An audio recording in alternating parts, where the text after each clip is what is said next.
বাংলাদেশের শিক্ষার্থীদের আন্দোলনে ৬৫০ জন নিহত হয়েছে বলে জাতিসংঘের প্রাথমিক প্রতিবেদনে জানানো হয়েছে।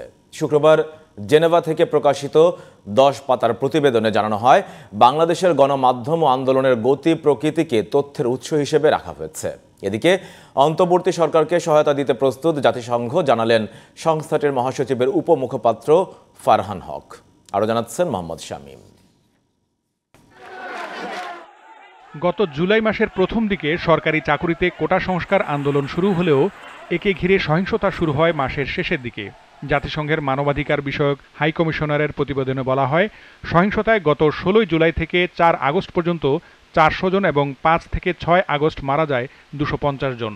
আন্দোলনকে ঘিরে সৃষ্ট সংঘাত দমনে নিরাপত্তা বাহিনীর বিরুদ্ধে অপ্রয়োজনীয় ও অসামঞ্জস্যপূর্ণ বল প্রয়োগে বিশ্বাসযোগ্য অভিযোগ রয়েছে বলে জানিয়েছে জাতিসংঘ। I'm deploying a team to Dhaka next week to discuss areas in which my office can support this transition. The team will also discuss the modalities for an investigation into human rights violations in the context of the recent violence and unrest. জাতিসংঘ মানবাধিকার high commissioner Falkirk Turk বাংলাদেশে শান্তিপূর্ণ পরিবেশ ফিরিয়ে আনতে দায়ী আইনশৃঙ্খলা রক্ষাকারী বাহিনীর বিরুদ্ধে শাস্তিমূলক ও ফৌজদারি ব্যবস্থা নেওয়ার পাশাপাশি ২১টি পরামর্শ দিয়েছেন। This is a pivotal moment for Bangladesh.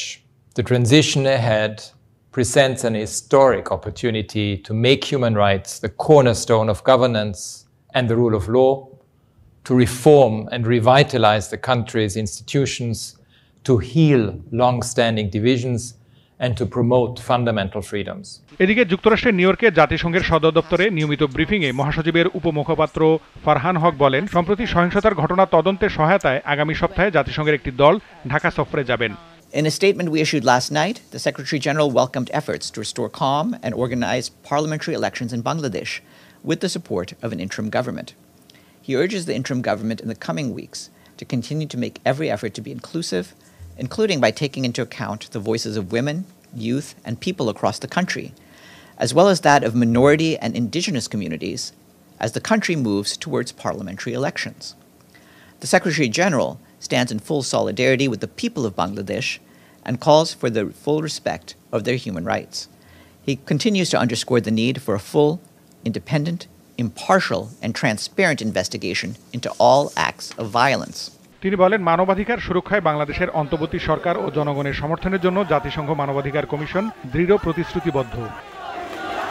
Mohammad Shamim, GTV news.